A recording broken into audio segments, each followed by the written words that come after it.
الله الرحمن الرحيم الحمد لله رب العالمين والصلاة والسلام على سيد المرسلين نبينا محمد وعلى آله وأصحابه أجمعين أما بعد فهذا مجلسنا الخامس في مدارسة كتاب الرسالة للإمام أبي محمد عبد الله ابن أبي زيد القيرواني رحمه الله تعالى وغفر له ونفعنا بعلومه في الدارين آمين. Donc c'est notre cinquième assise dans l'étude de Ar-Risala, l'épître de l'imam Abu Muhammad Abdullah ibn Abi Zayd al-Qayrawani. Puisse Allah lui faire miséricorde et lui pardonner et nous rendre ses connaissances utiles dans cette vie d'ici-bas et dans l'au-delà. قال رحمه الله تعالى والإيمان بالقدر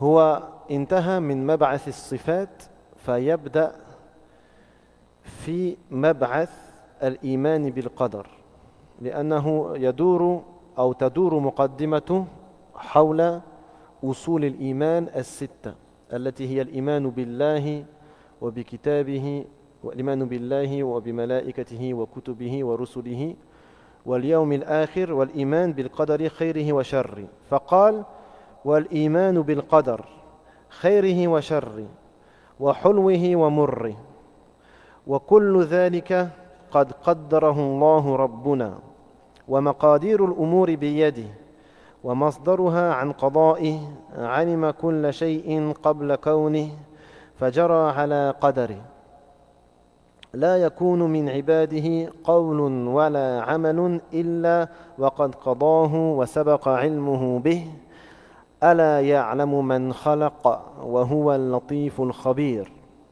يضل من يشاء فيخذله بعدله ويهدي من يشاء فيوفقه بفضله فكل ميسر بتيسيره إلى ما سبق من علمه وإرادته من شقي أو سعيد تعالى أن يكون في ملكه ما لا يريد أو يكون لأحد عنه غنى أو يكون خالق لشيء إلا هو رب العباد ورب أعمالهم والمقدر لحركاتهم وآجالهم الباعث الرسل إليهم لإقامة الحجة عليهم.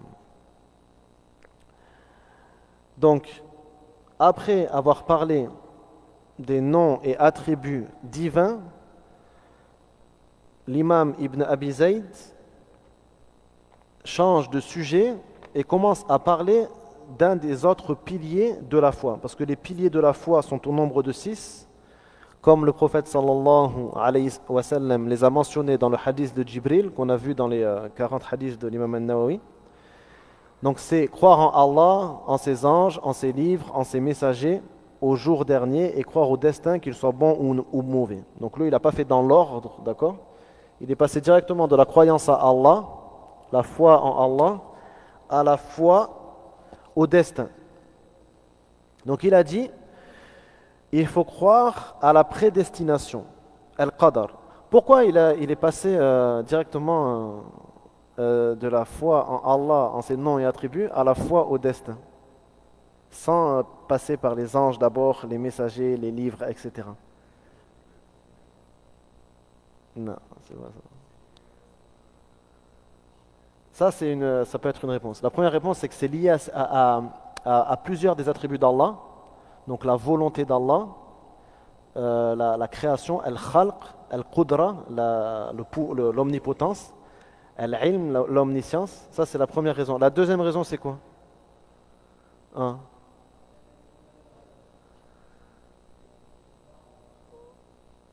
c'est pas vraiment ça. Ça pourrait être une raison, mais c'est pas ça. C'est c'est parce que dans la communauté, chez les musulmans, les divergences sont apparues sur ces deux sujets principalement. C'est pour ça qu'ils se concentrent dessus. Il y a d'autres sujets qui ont causé des divergences, mais c'est principalement les sujets des attributs divins et de la prédestination, à la base, dans les premiers siècles de l'islam, d'accord? Il y a d'autres sujets comme la foi de manière générale, on en a déjà parlé, mais c'est les deux sujets principaux. C'est pour ça qu'il a commencé par ça, d'accord? Donc il a dit, il faut croire à la prédestination, al-qadar, du mal comme du bien. Allah prédestine toute chose que nous, on la considère mal ou bien, d'accord? Cette considération de mal ou bien, c'est par rapport à nous, d'accord? En vérité, Allah, il fait toute chose pour une sagesse prédéterminée. De ce qui est douceur comme de ce qui est amertume.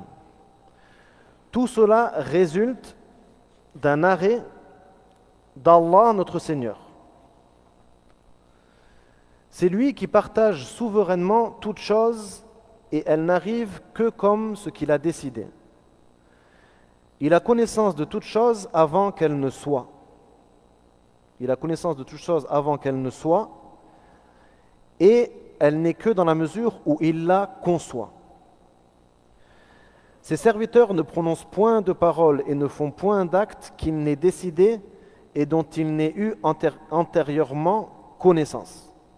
Ne connaît-il point ceux qu'il a créés, lui qui est toute finesse et toute science? Al-Latif al-Khabir. Dans sa justice, il égare qui il veut et il l'abandonne. C'est-à-dire par sa justice, Allah égare certaines personnes. Par sa grâce, il dirige qui il veut vers la bonne voie et il l'assiste. Il égare qui il veut par justice et il guide qui il veut par sa grâce. Subhanahu wa ta'ala. Ainsi, chacun est amené à ce que la science de la prédestination divine lui ont réservé de bonheur ou de malheur. Shaqi ou sa'i.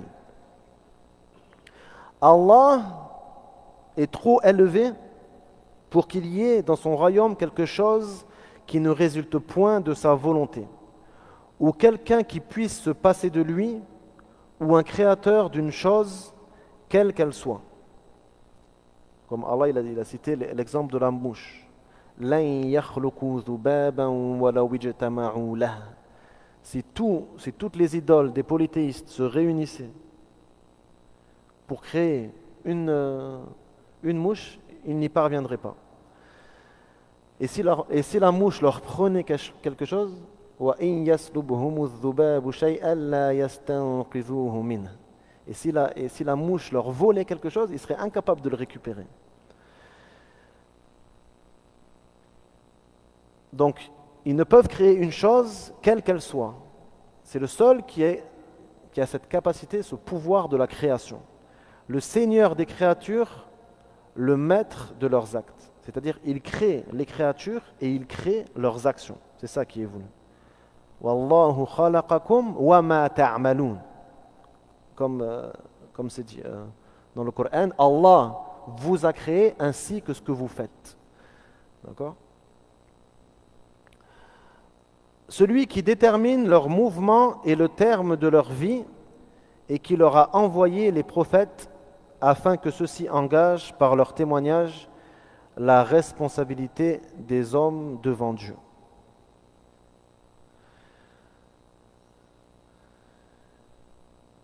أول خلاف ظهر في الأمة الإسلامية هو الخلاف في الإيمان بالقدر وأصل سبب ورود حديث جبريل قصة جبريل في صحيح مسلم لو رجعت من الكتاب ستجدون أن ابن عمر يروي حديث أبيه عمر بن الخطاب في قصة حديث جبريل لأنه سئل عن القدر لأن قوما على رأسهم غليان الدمشقي كانوا يزعمون ألا قدر وأن الأمر أنف يعني مستأنف يعنون بذلك أن الله لا يعلم الشيء قبل وقوعه الأمر أنف مستأنف يبتدئ من جديد كل لحظة فينفون علم الله عز وجل. فلما سئل ابن عمر عن ذلك قال إذا رأيتهم فأخبرهم أني بريء منهم وهم براء مني. ثم قال حدثني أبي عمر بن الخطاب رضي الله عنه قال كنا عند رسول الله صلى الله عليه وسلم بينما نحن عند رسول الله صلى الله عليه وسلم ذات يوم إذ طلع علينا رجل شديد بياض الثياب شديد سواد الشعر لا يرى عليه أثر السفر إلى أن جاء قول رسول الله صلى الله عليه وسلم وأن تؤمن بالقدر خيره وشره. وساق كل الحديث ساق كل هذا الحديث لموضع الاستشهاد وأن تؤمن بالقدر خيره وشره.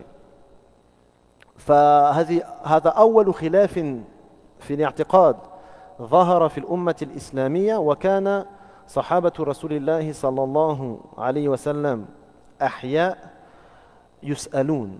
فهذا من الغريب، يعني كان بعض الناس يفضل أن يستنتج أفكارا بنفسه بدلا أن يسأل أصحاب رسول الله صلى الله عليه وسلم الذين أخذوا الاعتقاد من رسول الله صلى الله عليه وسلم. نعم. طيب. Donc ça c'est la première question sur laquelle les musulmans ont divergé, la question de croyance sur laquelle les musulmans ont divergé, la communauté musulmane a divergé, c'est la question de la prédestination. La prédestination. On a vu quand on lisait Al-Arba'in al-Nawawiyya, les 40 hadiths de l'imam al-Nawawi, le hadith de Jibril, d'accord, où l'ange Jibril vient voir le prophète sallallahu alayhi wa sallam et lui pose des questions. Et parmi ces questions, il lui demande qu'est-ce que la foi, qu'est-ce que l'iman, et donc il cite les 6 piliers de la foi. Et le dernier, wa an tu'mina bil qadari khayrihi wa sharri. Donc que tu crois au destin, qu'il soit bon ou mauvais. Ce hadith, si vous revenez à Sahih Muslim, le livre Sahih Muslim, vous allez voir qu'avant le hadith, comme il est cité dans Al-Arba'in al-Nawawiyya, dans le livre Les 40 hadiths de l'imam al-Nawawi, il y a une histoire. Il y a une histoire. D'accord ? Il y a 2 transmetteurs de hadith qui sont allés à la Mecque spécifiquement pour aller questionner Abdullah ibn Omar ou n'importe lequel des Sahaba. Ils ne savaient pas qu'ils allaient questionner au début. Et donc ils sont rentrés à la mosquée de la Mecque, ils sont tombés sur Abdullah ibn Omar. Et donc là, ils lui ont raconté que dans le Shem, donc à Damas, à ce moment-là, il y avait quelqu'un qui se faisait nommer Ghaylan ad-Dimashqi, qui avait, avec un groupe de personnes, il niait l'existence du destin. Il niait qu'il y avait un destin et il disait Al-Amr Unuf. Ça veut dire l'affaire n'est qu'un perpétuel recommencement. Il disait ça. Il disait tout n'est qu'un perpétuel recommencement. D'accord ?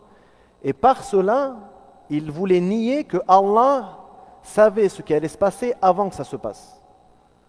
D'accord ? C'était ça leur but lorsqu'ils disaient tout n'est qu'un éternel recommencement.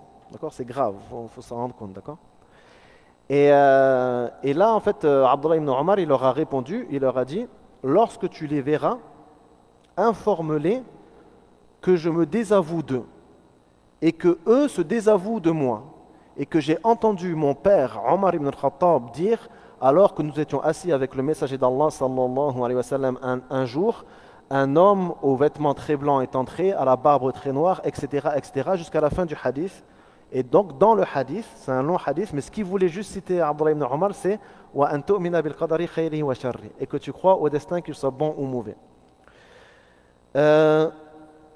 Donc vous voyez, donc cette question, les savants ont commencé, les musulmans ont commencé à diverger sur cette question, alors que les compagnons du prophète sallallahu alayhi wa sallam étaient encore présents. C'est-à-dire qu'à ce moment-là, il y avait des gens, ils préféraient inventer des croyances et des dogmes plutôt qu'à les demander aux compagnons du prophète sallallahu alayhi wa sallam wa radiya anhum que vous a appris le prophète sallallahu alayhi wa sallam concernant ceci et cela. Il y avait des gens, malheureusement, à cette époque, c'était déjà comme ça. Donc, Ghaylan ad-Dimashqi, par exemple.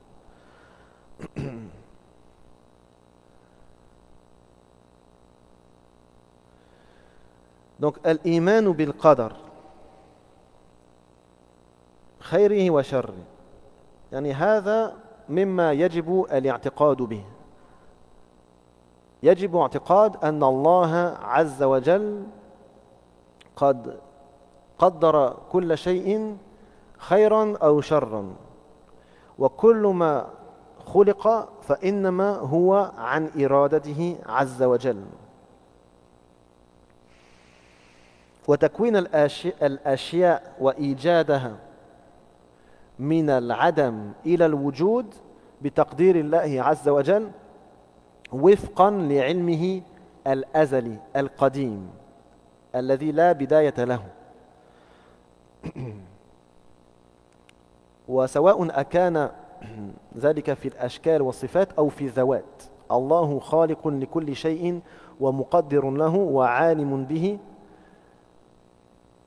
قدم الزمان. قدم الزمان. Donc là il a dit, donc croire au destin, qu'il soit bon ou mauvais. Donc il est obligatoire, ce qui veut dire c'est qu'il est obligatoire à chaque musulman de croire que tout est prédestiné selon la volonté d'Allah, et c'est lui qui crée toute chose selon sa volonté, conformément à ce qu'il sait dans son omniscience de toute éternité, son omniscience qui n'a aucun début, son omniscience de toute éternité. Et c'est Allah qui crée toute chose du néant à l'existence. C'est Allah qui crée toute chose du néant à l'existence, et ceci comprend l'essence même des choses ainsi que leurs caractéristiques et leurs attributs. Tout cela est créé par Allah Azza wa Jal. وليتم الإيمان بالقدر يجب أن يؤمن المسلم بأربعة أشياء. أن يؤمن أن الله عز وجل قد علم كل شيء قبل وجوده، وأن علمه سابق على كل شيء بحيث لا بداية له، أزلي قديم لا بداية له. وأن الله عز وجل خلق القلم فقال له اكتب، قال ما أكتب؟ قال اكتب مقادير كل شيء، اكتب مقادير كل شيء إلى قيام الساعة. فالله عز وجل كتب مقادير المخلوقات كلها إلى قيام الساعة. وأن تؤمن أن الله عز وجل إذا أراد شيئا كان، إذا أراد شيئا قال له كن فيكون.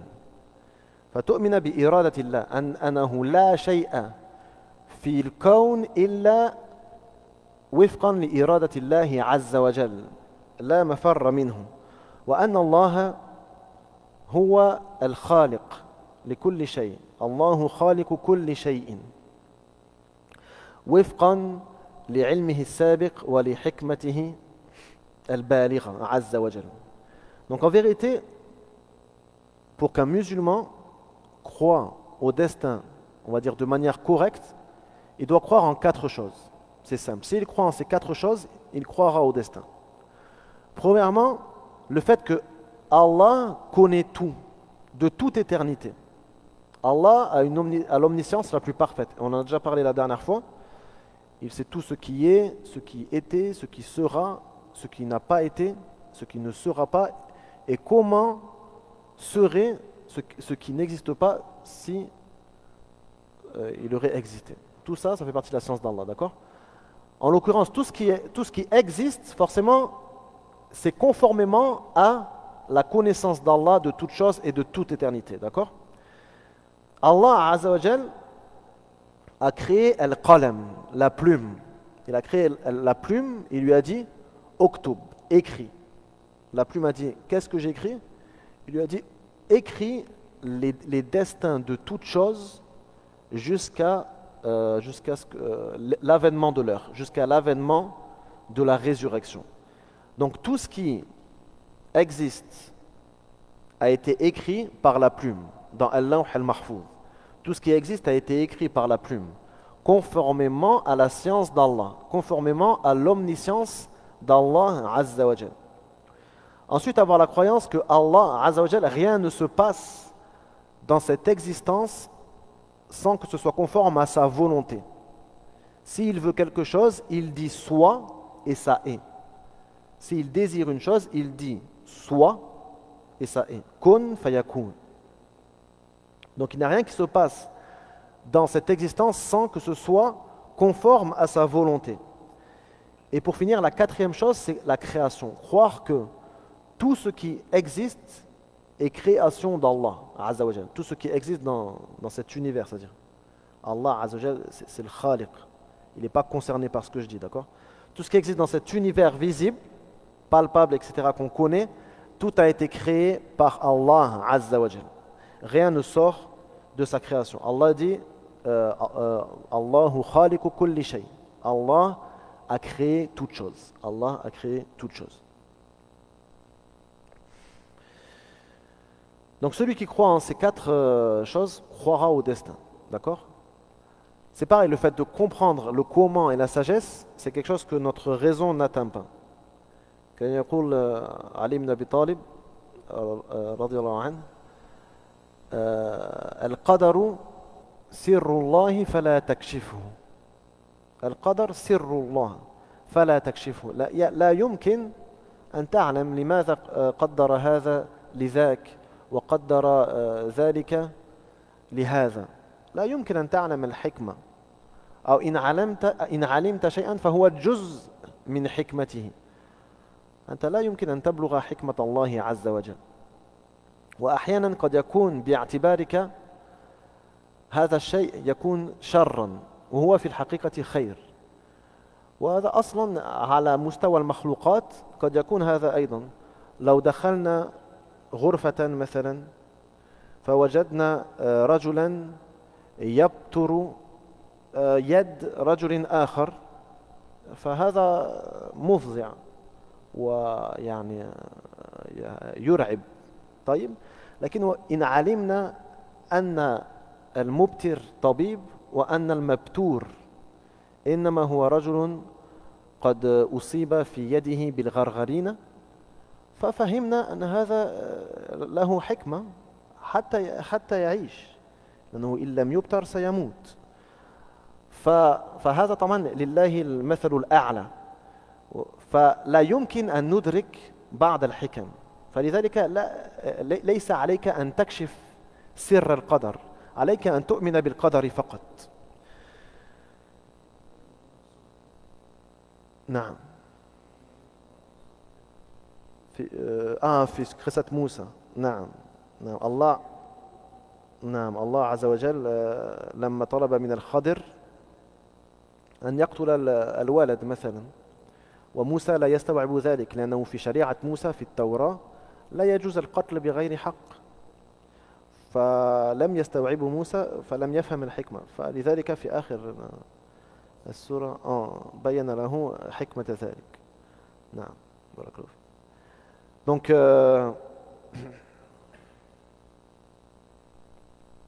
Allah Azza wa Jal, des fois, ou même souvent, il n'est pas possible de savoir la sagesse derrière sa création. C'est pour ça que Ali ibn Abi Talib, radiyallahu anhu, il disait le destin et le secret d'Allah, n'essaie pas de le découvrir. N'essaie pas de le découvrir, c'est un secret qu'Allah a gardé pour lui, n'essaie pas de le découvrir. C'est-à-dire d'essayer de trouver la sagesse dans une chose qui nous paraît pour nous mauvaise. Des fois, on ne pourra jamais trouver. Même si on trouve une partie de la sagesse, comme certains savants, par exemple, ont essayé de déterminer la sagesse de la création du diable, etc., on ne pourra jamais vraiment comprendre la sagesse dans son intégralité, d'accord ? Et ça, à notre niveau, en tant que créature, même ça, on peut le comprendre en vérité. C'est comme si vous rentrez dans une chambre comme ça, dans un hôtel ou j'en sais rien, et que là, vous tombez sur un homme en train de couper le bras d'un autre homme. Forcément, au début, ça va vous terroriser, vous dire qu'est-ce que c'est qu'est-ce qui se passe et tout. Et après là, on va vous expliquer, non, mais ça c'est un médecin et l'autre il a la gangrène. Si on lui coupe pas le bras, il va mourir. C'est obligatoire de lui couper le bras pour qu'il survive, d'accord? Parce qu'il a la gangrène. Donc quand on vous a expliqué, là vous avez compris que c'était une action de bien qu'il y a devant vous. Mais à première vue, c'est du mal, d'accord? Donc bien sûr, Allah Azza wa Jalla, on ne peut pas comparer à ces créatures, d'accord? Mais c'est juste pour vous rapprocher l'idée rationnellement.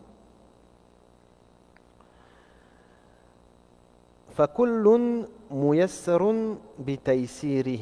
بعض الصحابة لما علم أن كل شيء مكتوب وبقدر يعني قال فلما العمل؟ لماذا العمل؟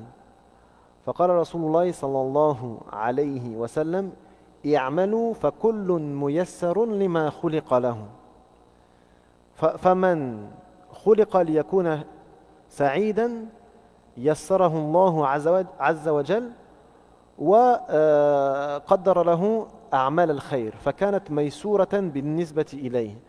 أما من قدر له الشقاء والعياذ بالله، أسأل الله أن يعافينا جميعا، من قدر له الشقاء كان ميسرا لأعمال الشقاوة والعياذ بالله.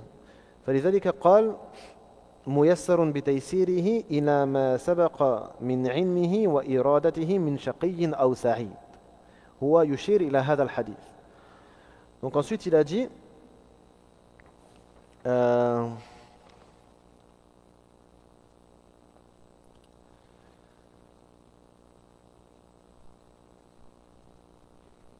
donc ainsi chacun est amené à ce que la science et la prédestination lui ont réservé de bonheur ou de malheur. Chacun est facilité à ce que la science d'Allah et la prédestination lui ont réservé de bonheur ou de malheur. Là, il fait référence à un hadith du prophète sallallahu alayhi wa sallam, lorsque certains compagnons ont su qu'en vérité tout était déjà décrété et tout était déjà écrit, ils ont dit « Lima al-amal » Pourquoi devrons-nous œuvrer? Pourquoi devrons-nous faire des actions? D'accord? Et le messager d'Allah sallallahu alayhi wa sallam leur a répondu i'amalu fakullun muyassarun lima khuliqa lahu. Donc œuvrez car chacun de vous sera facilité, trouvera l'aisance dans ce pourquoi il a été créé. Donc celui qui a été créé à la base malheureux fera les actions des malheureux. Et c'est ces actions-là qui lui seront facilitées. Les actions du malheur, les actions qui mènent en enfer. Wal-'iyadhu billah. Puisse Allah nous en préserver. Quant à celui qui a été créé pour être bienheureux, pour aller au paradis, c'est les actions des gens du paradis qui lui seront facilitées. Donc il faut faire des efforts afin, en faisant confiance, incha'Allah, au décret d'Allah en ce qui nous concerne, incha'Allah ta'ala.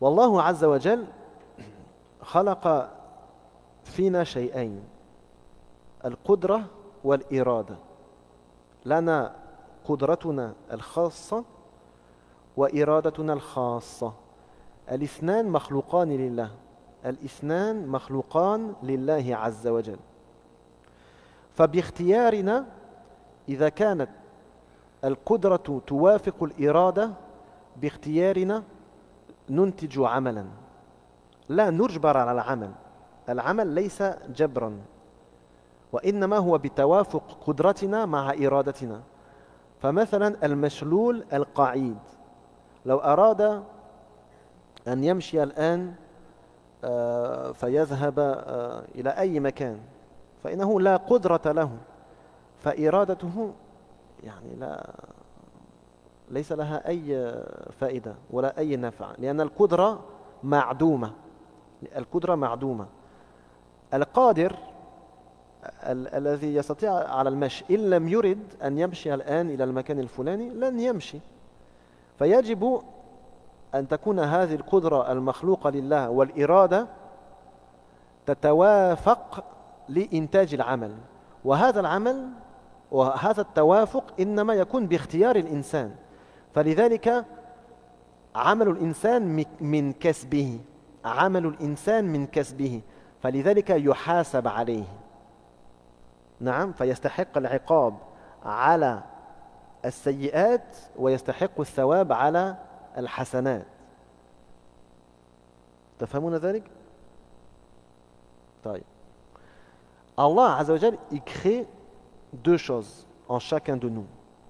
La capacité et la volonté. Les deux sont créés par Allah. D'accord?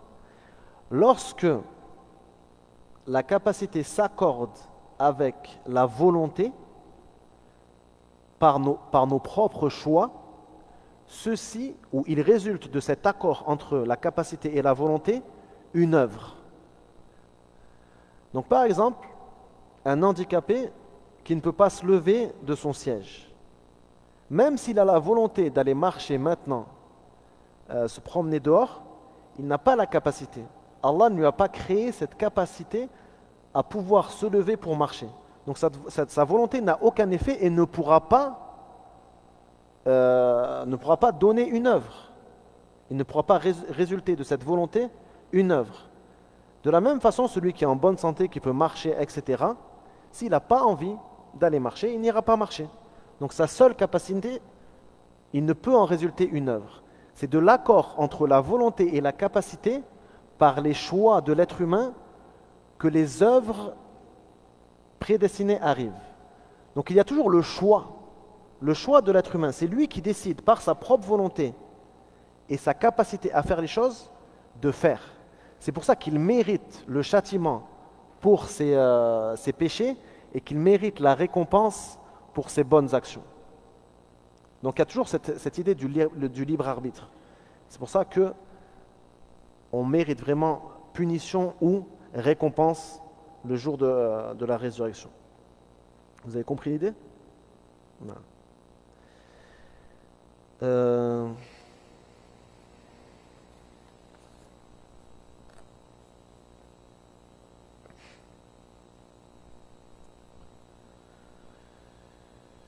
ثم أشار في آخر الفقرة إلى الإيمان بالرسل فقال الباعث الرسل إليهم لإقامة الحجة عليهم.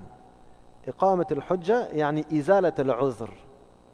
إقامة الحجة أن يبين الحجة بحيث ينقطع العذر. هذا هو إقامة الحجة. الرسل إنما بعثوا لأجل ذلك وما كنا معذبين حتى نبعث رسولا. الله لا يعذب أحدا إلا بعد الإعذار. ما معنى الإعذار؟ يعني إزالة العذر. إفعال بمعنى الإزالة. إفعال بمعنى الإزالة.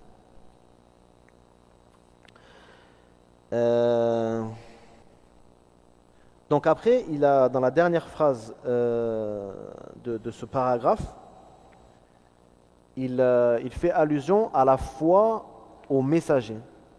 La foi au messager. Donc Allah a envoyé des messagers afin d'établir la preuve contre les enfants d'Adam, contre les êtres humains.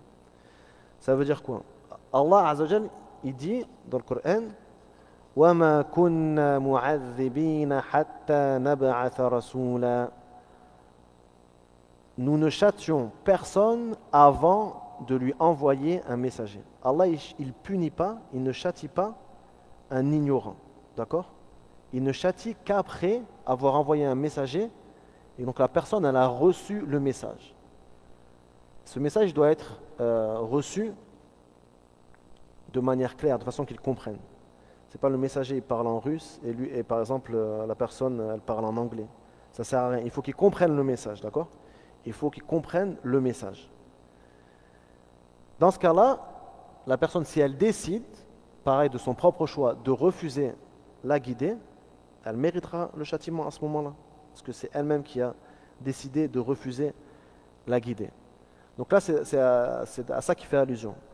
Iqamat al-hujja, c'est-à-dire enlever toute excuse à la personne. le fait qu'il n'ait plus d'excuses. Et c'est pour ça que les messagers ont été envoyés. Les messagers, ils ont été envoyés pour ça, pour pas que les gens se plaignent le jour de la résurrection et qu'ils disent on n'a pas reçu ni d'avertisseur ni d'annonciateur. Ma ja'ana min bashirin wala nadhir. Pour pas qu'ils viennent dire ça. On n'a reçu ni d'annonciateur de bonnes nouvelles du paradis, ni d'avertisseur du châtiment de l'enfer. وَقَدْ جَاءَكُمْ بَشِيرٌ وَنَذِيرٌ. Il vous a certes été envoyé un annonciateur et un avertisseur. Donc c'est ça le but de l'envoi des messagers. C'est ça le but de l'envoi des messagers, afin de couper toute excuse à celui qui refuserait la guider. D'accord? À celui qui refuserait la guider. Et c'est pour ça que Allah il les envoie avec des miracles, pour prouver clairement que c'est vraiment un messager d'Allah. D'accord? Parce que les gens y croiraient pas s'il n'y aurait pas de miracle. C'est pour ça qu'il y a les miracles qui viennent avec les messagers. C'est pour une preuve claire que c'est vraiment un messager d'Allah. D'accord? Et chaque peuple a son propre miracle. C'est pour ça que par exemple que Moussa alayhi salam, vu que c'était par exemple la sorcellerie à l'époque en Égypte qui était il y avait beaucoup de sorciers et tout, c'était ça qui était genre à la mode. Il a envoyé un messager avec des miracles qui annulent toutes les sorcelleries qui existaient à ce moment-là, en commençant par les serpents. D'accord? Ils faisaient des serpents avec leurs cordes et tout, et le bâton de Moussa, c'était pas juste une illusion, c'était vraiment un serpent. Il s'est vraiment transformé en serpent, d'accord? Donc c'est pour ça que les sorciers, c'est les premiers à s'être convertis. C'est pour ça que les sorciers, c'est les premiers à avoir cru. ثم قال رحمه الله. Il y a une question sur ce qui a précédé? سؤال عما سبق؟ علم الغيب ما له؟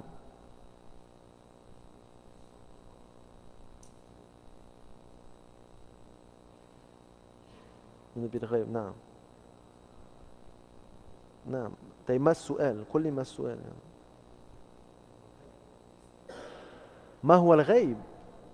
الغيب عكس عالم الغيب عكس عالم الشهادة.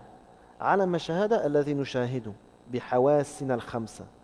عالم الغيب ما لا نشاهده، لا يمكن أن يشاهد بالحواس الخمسة، فيشمل الإيمان بالله والملائكة والجن واللوح المحفوظ والقلم. كل هذا من الغيب، كل ما لا يمكن أن نشاهده، يصدق بالخبر فقط.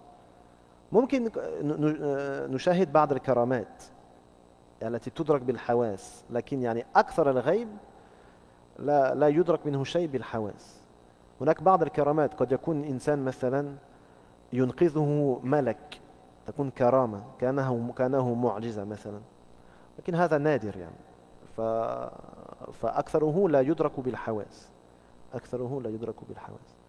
Donc la question c'est quoi al-Ghayb qui est voulu au début de Surat al-Baqarah. Donc Allah il décrit qui sont al-Muttaqin, donc les pieux, on peut traduire par les pieux, ou ceux qui craignent Allah. Et le premier attribut, le premier qualificatif qu'il a mentionné, c'est qu'il croit au Ghayb, il croit à l'invisible. Donc c'est le contraire de tout ce qu'on peut percevoir par les cinq sens.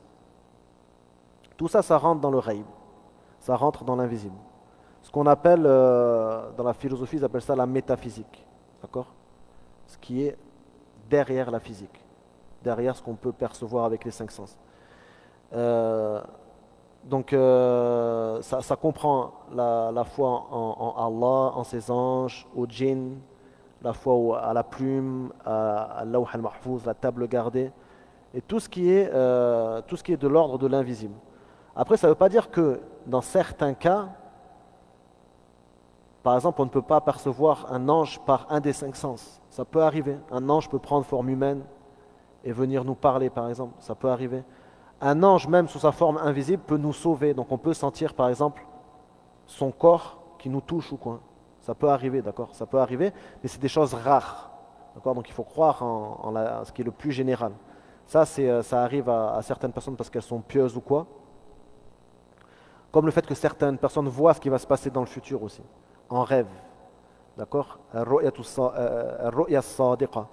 Le fait de voir une chose qui va se passer, comme le rêve du roi que Youssouf a interprété, donc qui a décrit les 7 années de famine et puis ensuite les 7 années de récolte, etc. Il a vu ce qui allait se passer dans le futur, d'accord?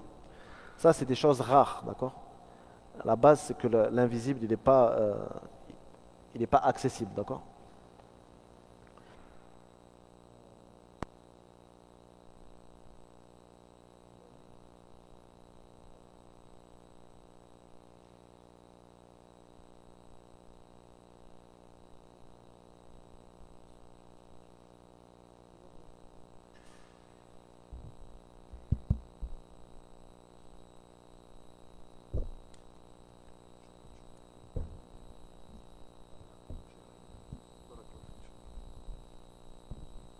Bismillah.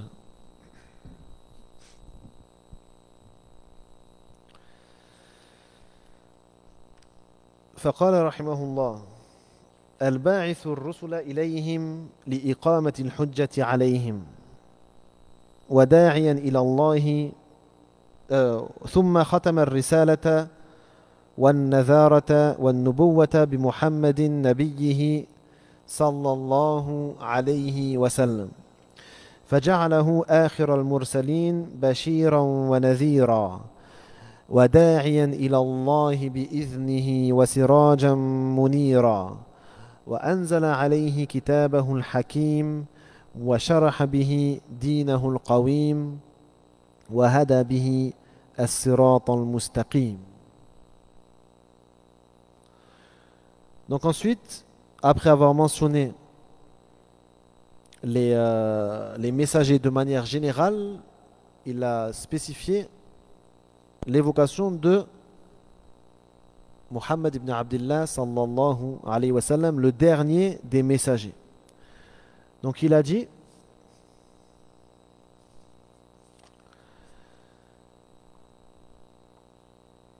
il faut croire qu'il a clos la série des prophètes, que Allah a clôturé la série des prophètes et mis un terme à leur mission d'avertisseur avec Mohammed, son prophète, sallallahu alayhi wa sallam. Et qu'il a fait de lui le dernier des envoyés, pour annoncer la bonne nouvelle, pour avertir, pour appeler à la religion d'Allah conformément à son ordre, et tel qu'un flambeau lumineux. Il faut croire qu'Allah a révélé à son prophète son livre plein de sagesse, que par lui, il a expliqué sa religion bien établie. Donc il lui a révélé le livre et il lui a révélé la sunna, qui est l'explication du livre. C'est ça qu'il veut dire. A dirigé les hommes dans la voie droite. Il a dirigé par ce prophète les hommes dans la voie droite.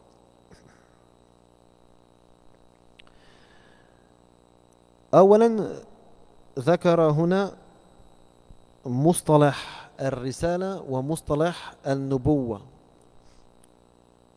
وهما بينهما فارق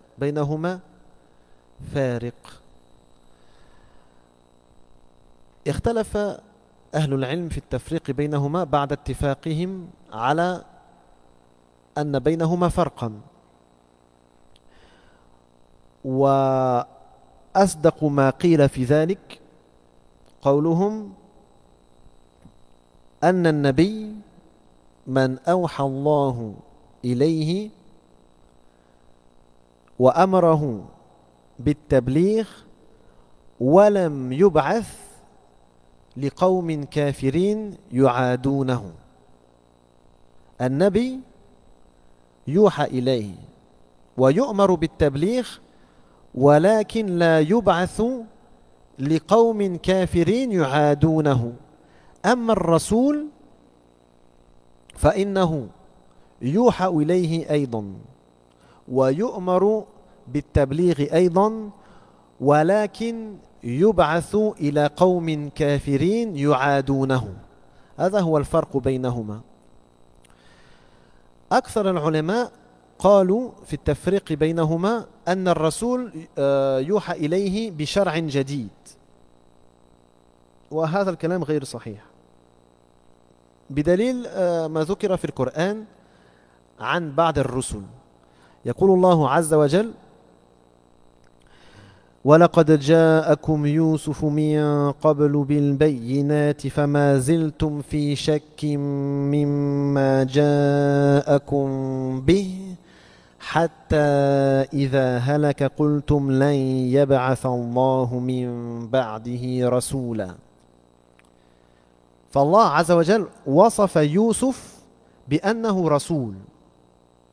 نعم، لأن هؤلاء كانوا يعرفون يوسف بأنه رسول، فقالوا لن يبعث الله من بعده رسولا، ثم جاء موسى رسول جديد.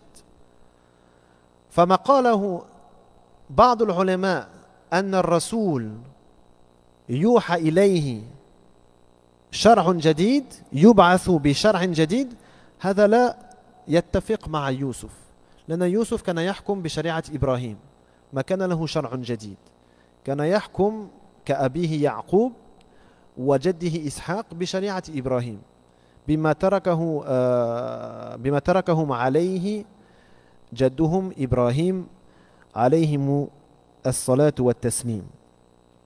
وكذلك يقول الله عز وجل في رسول الله إسماعيل: واذكر في الكتاب إسماعيل إنه كان صادق الوعد وكان رسولا نبيا. وكذلك إسماعيل لم يبعث بشرع جديد، وإنما كان يحكم بشرع إبراهيم. فهاتان آيتان واضحتان تدلان على أنه لا يفرق بين النبي والرسول، بأن الرسول يبعث بشرع جديد والنبي لا. هذا الكلام لا يصح، وإن قاله الكثير هذا الكلام لا يصح. وإنما الفارق الوحيد إذا بسطنا النظر في الأنبياء والرسل، وجدنا أن الرسل دائما يأتون أقواما كافرين، أما الأنبياء فلا يلزم، قد يكون مع أقوام كافرين وقد لا يكون. أما الرسل، يوسف كان في قوم لا يؤمنون. نعم. وكذلك إسماعيل، أهل مكة يعني أسلموا بمعرفة إبراهيم وإسماعيل، ثم كفروا بسبب عمرو بن لحي بعد ذلك يعني. فالأصل في الرسل أنهم يأتون على أقوام كافرين، وفي الغالب يعادون، في الغالب يجدون معاداة من أقوامهم. أما الأنبياء فكثير من الأنبياء أصلا يبعثون لأقوام مؤمنين، كسليمان مثلا. سليمان، داود بعثوا لبني إسرائيل، فكانوا يعني يؤمنون أصلا، يؤمنون بالرسل، وليس لهم طبعا شرع جديد، هذا لا يحتاج إلى بيان.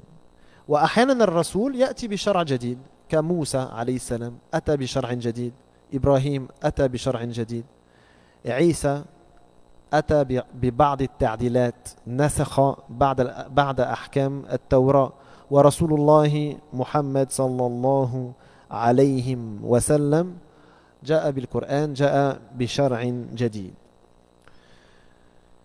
Donc les savants, lorsqu'ils ont défini le messager, al-Rasoul, et le prophète, al-Nabi, ils ont tous été d'accord pour dire qu'il y avait une différence entre les deux. D'accord? Il y avait une différence entre le Rasoul, messager, et le prophète, Nabi.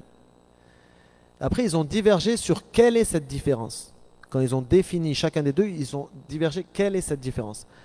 La plupart ont dit que la différence entre les deux, c'est que le messager, al-Rasoul, c'est celui vers qui Allah révèle une révélation, d'accord, et qui lui ordonne de la transmettre, et en plus il a une nouvelle loi, une nouvelle sharia. Il a une nouvelle loi. D'accord? Ça, c'est le messager. Chez la plupart des savants. D'accord? Vous allez souvent trouver ça. Et le Nabi, ils ont dit, il reçoit la révélation aussi, mais il n'a pas l'obligation de transmettre. À la différence du messager. Bon, déjà, ça, c'est moyen de dire ça, parce que même les savants, ils ont l'obligation de transmettre. Alors, comment peut-on dire ça d'un prophète? Et après, ils disent que les messagers, la différence, c'est qu'ils n'ont pas de shara jadid. C'est ça la plus grosse différence. Ils n'ont pas de nouvelle loi, de nouvelle sharia. Et cette différence que la plupart des savants ils ont citée, en vérité, elle est erronée. Elle est erronée parce que le Coran montre clairement que ce n'est pas vrai. La vraie différence, c'est quoi? La vraie différence, c'est que le messager, le rasoul, c'est celui qui est envoyé donc avec une révélation. Allah lui révèle une révélation, il lui ordonne de la transmettre. Et par contre, il va spécifiquement vers des gens qui ne croient pas en lui. Le messager, il va toujours à la rencontre de gens incroyants, qui ne croient pas en lui. À la différence du messager, lui aussi, il reçoit la révélation. Par contre, il lui est ordonné, comme au messager, en vérité, il lui est ordonné de transmettre. Mais par contre, il ne va pas spécifiquement aux gens qui ne croient pas en lui.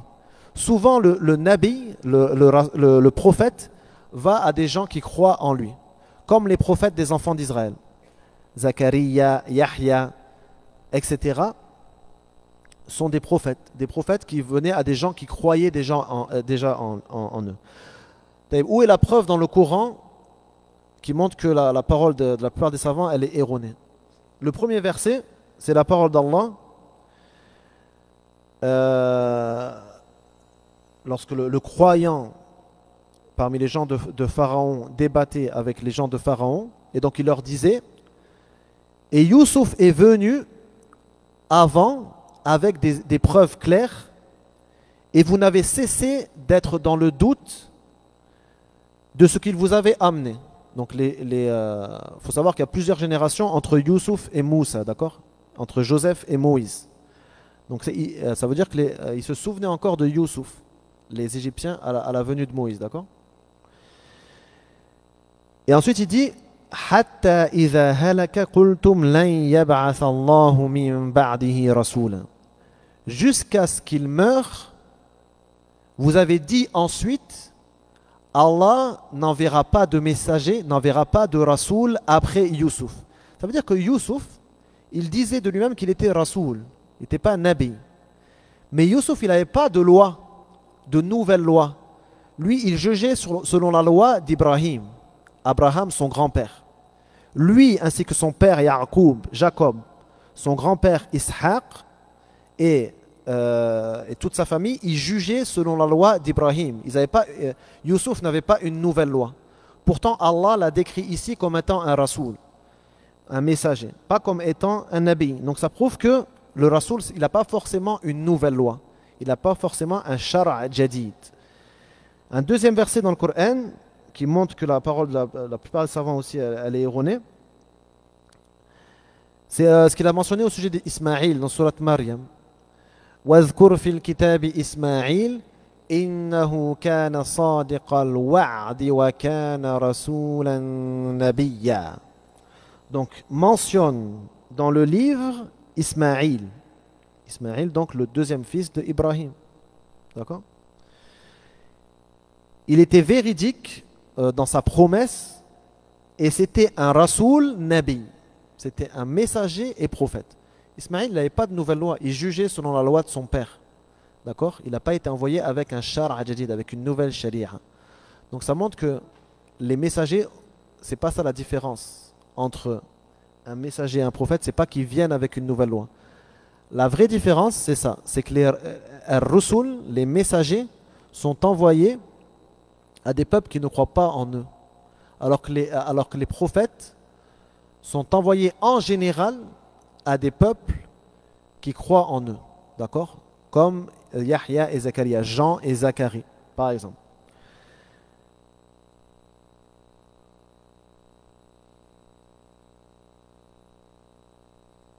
Ah, non, non. Ça les a pas empêchés d'assassiner Zacharie, hein. Ça les a pas empêchés. Mais à la base, ils croyaient en l'idée des prophètes, etc. D'accord? Ah.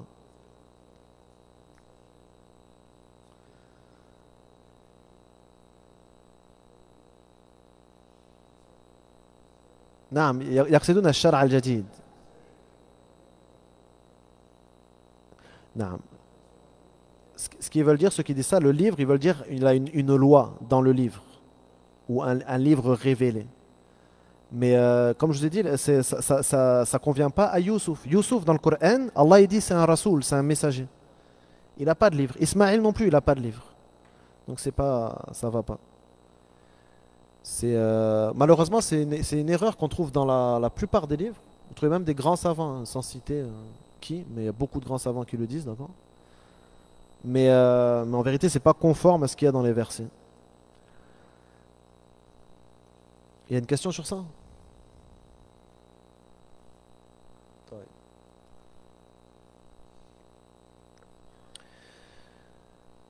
الرسالة عرفتموها والنبوة كذلك.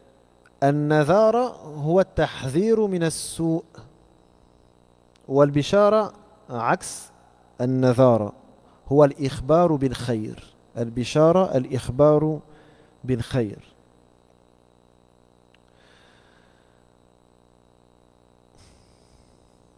والبشارة إذا أطلقت كانت للخير وقد تذكر للشر مع التقييد وبشرهم بعذاب أليم.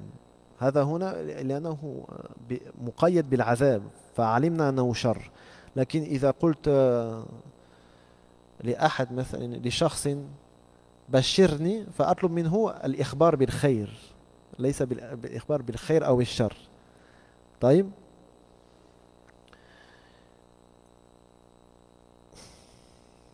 وداعيا إلى الله.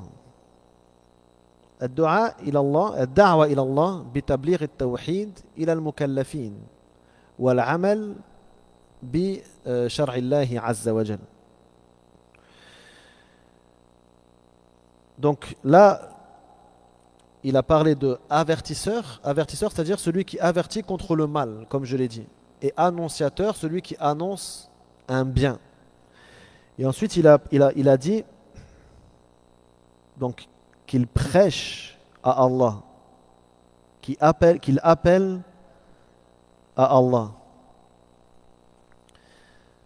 Et donc ça veut dire il appelle à unifier Allah dans l'adoration, au monothéisme pur, délaisser l'adoration des idoles et adorer Allah seul, et à reconnaître qu'il est seul dans ses noms, ses attributs et ses actions. Et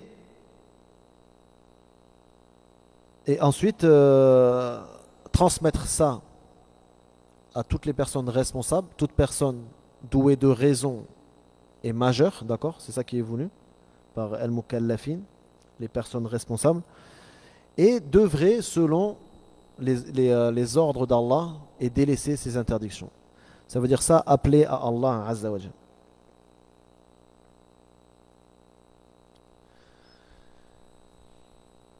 هنا ذكر دينه القويم. القويم هو بمعنى المستقيم، هما مرادفان. القويم بمعنى المستقيم. فبين الجملتين يكاد يكون بينهما ترادف. شرح به دينه القويم يعني بالسنة، لأن رسول الله صلى الله عليه وسلم بين كتاب الله بسنته صلى الله عليه وسلم. لذلك قال الله عز وجل وما أنزلنا عليك الكتاب إلا لتبين للناس ما نزل إليهم. فرسول الله صلى الله عليه وسلم وأنزلنا عليك الكتاب لتبين للناس ما نزل إليهم. فرسول الله صلى الله عليه وسلم وظيفته في السنة بيان الكتاب، بيان الكتاب إما بتفسير ما هو في الكتاب إما بسنة مستقلة.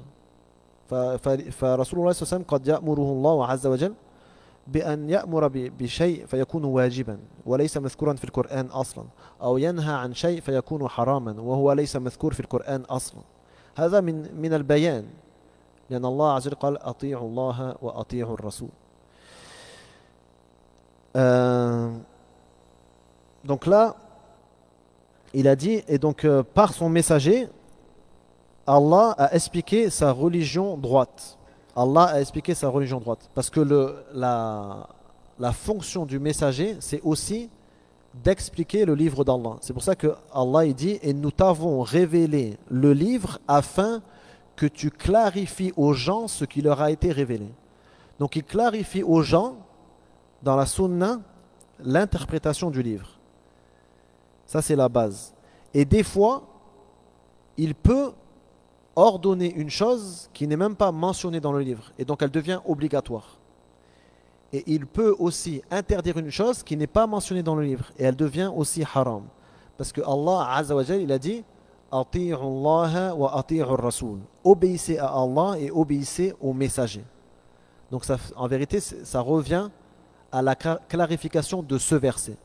Il peut y avoir des choses qui sont obligatoires dans la sunna dont on ne trouve pas de preuve claire dans le Coran. Et pareil, il peut y avoir des choses interdites dans la sunna qui n'ont pas de preuve claire dans le Coran.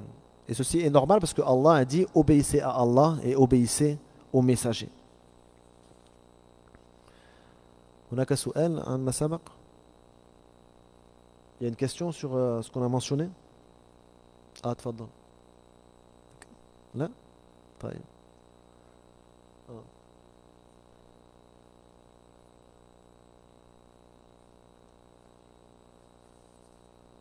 Donc s'il y a des personnes qui obéissent pas à la sunna, ils désobéissent à Allah et au messager. Ah bien sûr, celui qui ne suit pas la sunna, il est...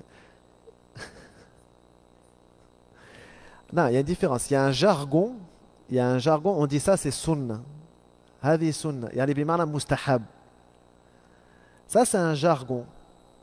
On peut l'utiliser. Mais dans le sens, la sunna du prophète sallallahu alayhi wa sallam, dans son intégralité, tout ce qui a été transmis de ses paroles, ses actions et ses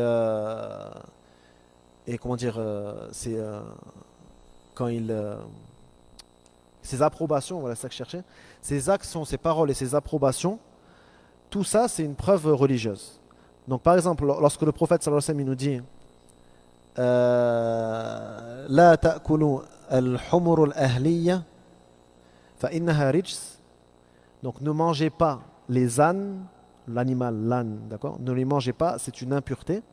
Ça veut dire c'est haram, il ne faut pas manger de l'âne. Il n'y a aucun verset dans le Coran qui indique qu'il ne faut pas manger de l'âne. D'accord? Il n'y a aucun verset qui indique ça. Donc ça, on appelle une sunna mustaqilla. Il est venu avec un jugement qui n'est pas cité dans le Coran. Mais on doit quand même lui obéir.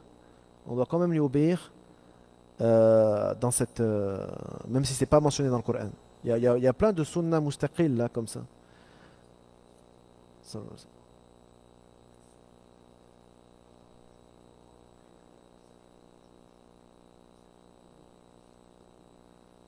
Non, non, non.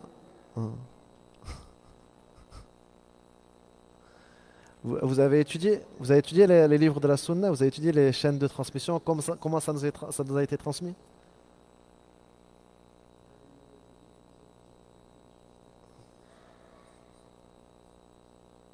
Je ne sais pas de quel livre vous voulez parler, il faudrait savoir de quel livre.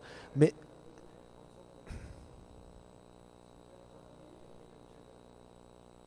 il n'y a pas de hadith qui dit de s'habiller avec un djellaba.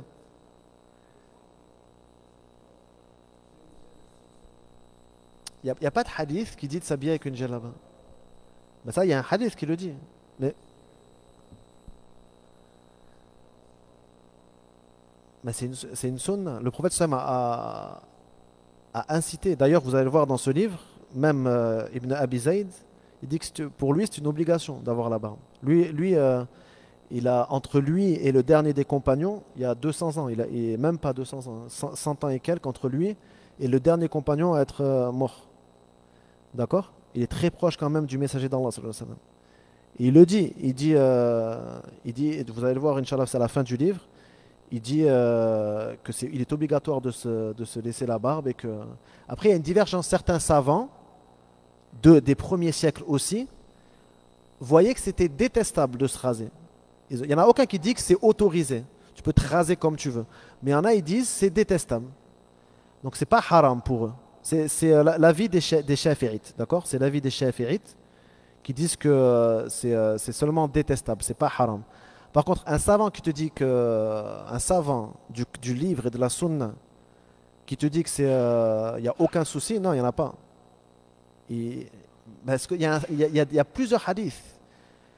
Et déjà, les prophètes sont décrits comme ayant des barbes. La ta'khudh bi lihyati wa la bi ra'si. Haroun, في القرآن الكريم يقول لموسى لا تأخذ بلحيتي ولا برأسي. Donc les prophètes, ils sont décrits dans le livre d'Allah comme ayant des barbes. Les prophètes sont un exemple pour nous. Le prophète Mohammed sallallahu alayhi wa sallam avait la barbe. Il est un exemple pour nous. Lui-même a ordonné de porter la barbe. أطلقوا اللحى أعفوا اللحى. أحاديث مش حديث واحد أحاديث في البخاري ومسلم. À partir de là, le hadith il est sujet à interprétation. Il y a des savants qui voient que c'est une obligation, donc c'est-à-dire celui qui rase, il est dans le péché. Et il y en a, comme je vous ai dit, c'est l'école de Shafi'ite qui voit que c'est détestable. Mais détestable, ça veut dire Allah le déteste. Donc c'est pas un péché, mais quand même, on a délaissé. Ça n'a rien à voir. طيب أين في القرآن العشاء 4 ركعات؟ C'est où que dans le Coran que l'Isha faut prier 4 raka'at? Elle est où la salat de Rasul sallallahu alayhi wa sallam? Elle est où? Elle est où? Elle est mentionnée où? Elle est mentionnée dans le Bukhari et Muslim. Le même livre où il y a A'ful Liha. C'est le même livre qui mentionne la barbe, qui explique comment le prophète sallallahu alayhi wa sallam priait l'Isha. C'est le même livre. Donc si tu jettes ça, il faut jeter ça aussi. Tu vas jeter salat al-Isha ou tu vas jeter juste la barbe ou tu vas différencier sans preuve claire. Tu vois ce que je veux dire? Donc il faut étudier sérieusement. On n'avance pas des choses comme ça sans avoir étudié sérieusement. D'accord? Moi, pour avoir étudié les hadiths, non.